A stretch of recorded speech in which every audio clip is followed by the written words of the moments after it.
be galo sunku. Man buvo be galo sunku juos atidavinėti, nes man reikėjo ne tik tais atiduoti, bet ir išsilaikyti, ir užsipirkti produktus, ir mokėti klubo nuomą, ir reikėjo važiuoti į renginius, bet tai va būtent ta skola mane visada, kaip sakau, į žvakę geroj vietoj buvo ir visada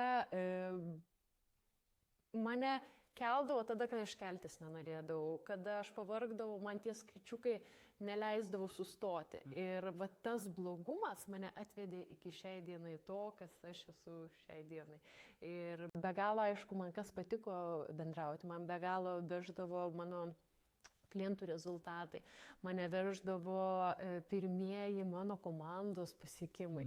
Tai va, visa šita atmosfera, pradžiai taip, kad aš jau iš komforto zonos pasiskolinau pinigų, be galo norėjau įrodyti tėvams, kad aš galiu ir aš visada svajojau apie savo verslą. Tik neįsivaizduoju, kur aš, nes įsivaizduoju, kad tam verslui pradėti reikia be galo didelio kapitalo ir tai nėra, kad pradėsi su ID tašiu tik tais pardavinėti produktus.